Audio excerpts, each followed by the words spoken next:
Right now you like pow, but when I'm done you're gonna be like pillar pow. Hi guys, welcome back to Borderlands 2. I've had a few days off leveling my character up. Today we're going to be looking at the LadyFist. The LadyFist is a unique weapon you'll get from turning in a mission, so it's a mission reward weapon. To get this we're going to head to the Arid Nexus Badlands. It's probably better to try and get this end game. You will definitely benefit more end game, although you can use it during your actual playthrough because it does come quite late in the game. But because it's such a high-powered weapon, you would really want to be making a benefit of this to do some of the latter things, particularly raiding or anything else, farming. You want to go to the mission board in Firestone, get Uncle Teddy. So mission kind of goes back to the Borderlands 1 day where you got this TK Bahar, the original Firestone area. So you just go looking for this little hut. It's not far from Firestone, TK Bahar's house. That's going to take you downstairs into the basement, and downstairs in the basement all you got to do is search around, open all the little containers, get these little echo recorders. Once you've got all 6 echo recorders in the same basement, there's a gun vendor. On the side of the gun vendor, eventually all you got to do is pull that trigger and it's going to unleash something you need to pick up, the blueprint, which is actually for a shotgun. A shotgun's pretty useless. But this is about the LadyFist, so you've got 2 places that you're going to hand this in. Once you go back up, you head down back towards where you've just come from, towards the Firestone mission reward. And if you were to go over to the travel station, that's where you'd hand it in for the shotgun. But if you come back to where the mission board is, you've got this little Hyperion post box.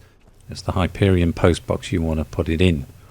Now if you want to quest farm this, you need to save it now before you do this, otherwise if you quit you would end up having to do that all again.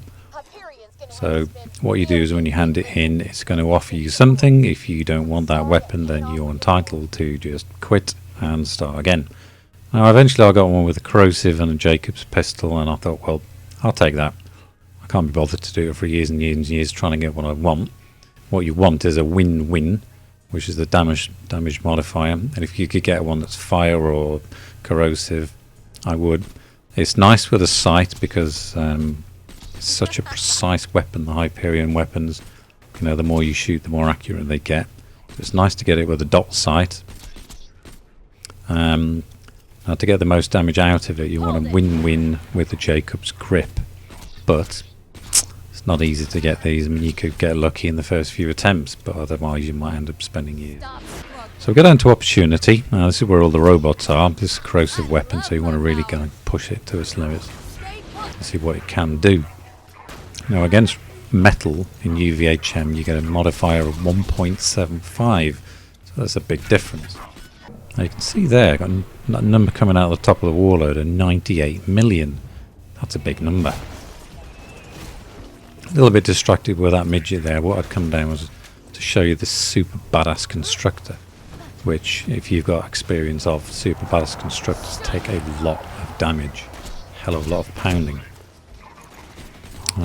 So I'll just sit in there, kill a few robots off first. Now the number that comes out the top of this robot in a minute, I think there's one that just comes out as about 100 million.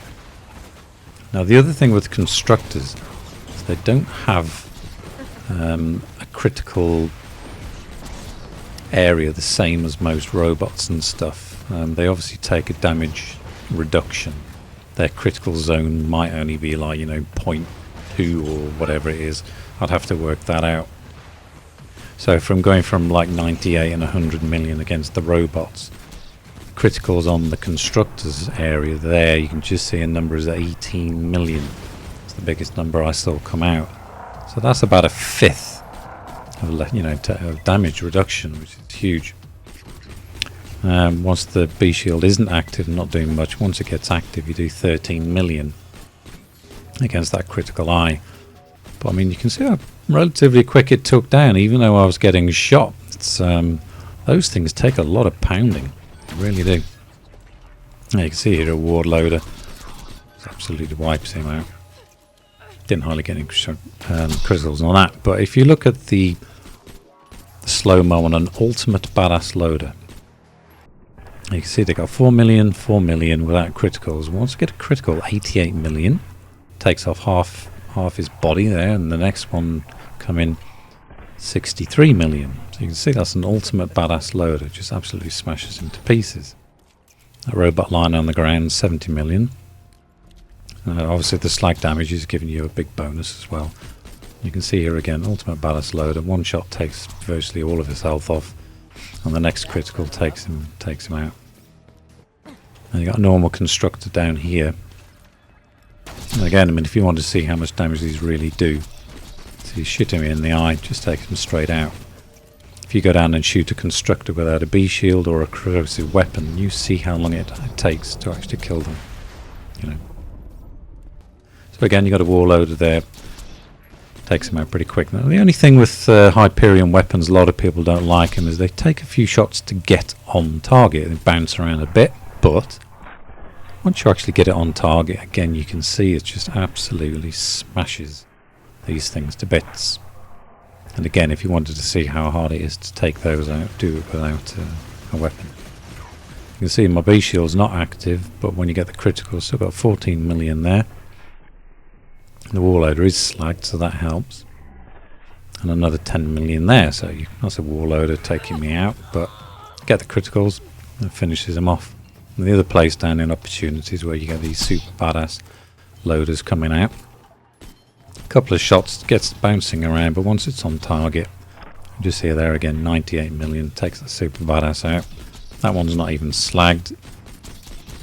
That takes him out pretty quick too. So you can see you get some massive numbers coming out of this weapon. It's either small or big. Right, so now we're on the range. I'll try and briefly explain how we get from a base damage of 39,000, which would be different against a robot, to 100 million. So to begin with, what you need to do is turn off your ballast ranks, clear your skill trees. There's nothing affecting anything. Now, you can see a fire weapon against flesh does a lot more damage. A corrosive weapon versus flesh only gets 0.6 modified. So what we'll do is we'll look at the numbers and then add them up, what it would be against a robot.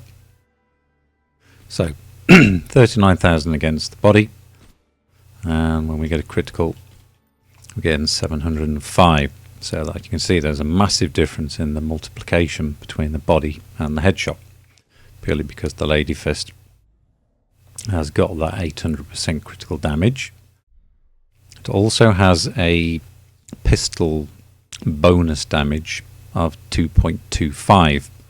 Now this comes quite early in the equation, but first what you need to do is take a simple equation for a headshot. So what we do is we go 65,000 times 2.25 for the critical bonus of the weapon, then times 800%, and because it's against flesh, it's 0.6 damage, which brings us out to 705,000. Now to actually start moving on to making those numbers more realistic, if you add the B shield, what the B shield is doing is adding the amp damage. Now the amp damage is basically just gun damage. That's getting added to the gun at the very beginning of the equation. So the one I've got here is only doing 474,720 damage. So that's get added to our 65,000. So now when we get a body shot, that goes up to 324. But when we get a critical, that goes to 5.8 million. So again, at the beginning of the equation, all you're doing is adding the gun damage and the B together. Then you get the critical bonus. Then you get the 800% critical damage from the weapon. And then modified because of the 0.6 corrosive versus flesh. Now to start making that number even better, what we've got to do is add some skill points. But I'll show you something slightly more interesting to begin with. Now, if you add the pistol sheriff badge, that 20% damage there, you're thinking, well, that's going to be 20% damage. So the last critical was 5.8. Well, that's only gone to 5.9. purely because that 20% is added to the gun damage at the very beginning before the B's been added. So it's only 65,000 plus 20%, which isn't very much at all. But if you add an elemental relic, so I'll get 31% from that. That's gone from 5.8 to 7.6. Now that 31% is getting added at the very end of the equation. So you get the gun damage plus the B plus the weapon bonus critical damage. Then you add that 31% damage. So that 30% damage is actually making a big difference.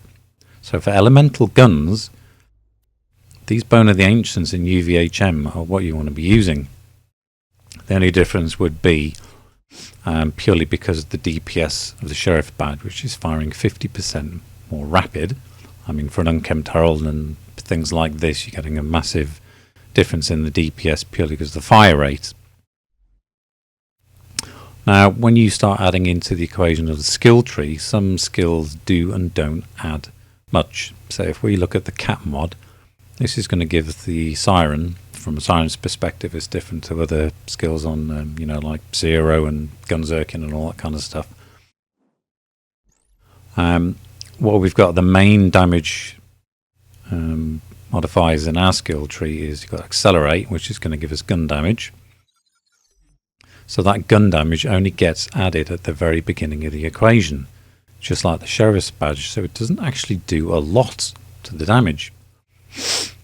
Mind's Eye, if we add that to 10, that's going to give us 50% critical damage. That will get added after the gun bonus damage and later on. So instead of 800% from the LadyFist, we would get 850%.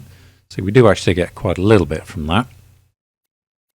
Now, Wreck is only when you've got something phase locked. So whilst you've got something phase locked, you would get more damage from that. You can't do that on the test dummy anyway. Now, Reaper says gun damage. Now, if I add point into, well, let's just check what it is now. So what we've got there is a critical of 8.3 million. If you then add in 10 points to this, that says 80% gun damage. You would think that the gun damage gets modified just like the other gun damage at the beginning of the equation. So we've gone from 8.3 to 14.9. Well, that's a big difference, isn't it? That's actually added at the very end of the equation. So it's not actually gun damage, it's overall damage. Now this is why the new legendary mods for the Siren are such a big difference, because they add those, you know, extra 5 points to Reaper. So instead of 40% overall damage, it's now 80% overall damage. For enemies more above 50%, so for sniping, and particularly for the damage from this, it's a huge number. So you can see there we're getting 14 million. And we haven't even added slag into the equation yet. So if you were to slag the enemy in UVHM, you're now going to get 3 times that difference. And that's now gone up to 34 million, which would be 44 million against the enemy, metal enemy. So, the LadyFist. I mean, this is probably one of the unsung heroes in the game. If you didn't know about it, you now know about it. If you get critical damage, it's just an absolute beast. It's a win and reward. If you're not using a B shield, it still does damage, yes, but with the B shield and this, and the right skills set up, this is an absolute beast of a weapon. Don't leave home without it. Okay guys, I'll see you again soon. Cheers.